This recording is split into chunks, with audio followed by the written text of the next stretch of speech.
مولانا محمد حذیفہ غلام وستانوی کا ناندیڑ دورہ، ایڈوکیٹ قاسم وسیم بابو سیٹھ کے دفتر پر علماء کرام کی موجودگی میں پرتپاک استقبال۔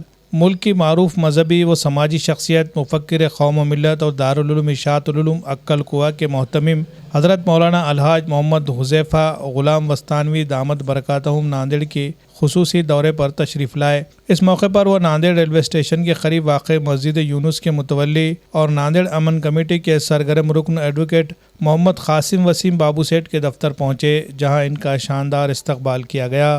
ایڈوکیٹ محمد قاسم وسیم بابو اور ان کے برادران ایڈوکیٹ محمد یونس اویس، ایڈوکیٹ محمد طلحہ اور محمد طاہا نے روایتی انداز میں شال پوشی اور گلدستہ پیش کر کے حضرت مولانا کا خیر مقدم کیا۔ اس موقع پر شہر کے ممتاز علماء کرام، قاضی شریعت مفتی محمد ایوب قاسمی، مفتی سلیمان رحمانی، مولانا وسیم حسینی سمیت کئی معزز شخصیات موجود تھی۔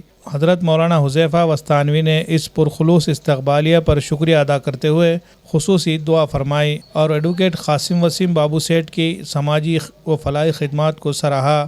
واضح ہے کہ ایڈوکیٹ قاسم وسیم بابو سیٹھ شہر میں مختلف مذہبی، سماجی اور امن عامہ سے متعلق سرگرمیوں میں نمایاں کردار ادا کرتے ہیں اور ہر طبقے میں اتحاد و بھائی چارے کا پیغام عام کرنے کی ہمیشہ کوشش میں رہتے ہیں۔ Bureau report, MCN Urdu news.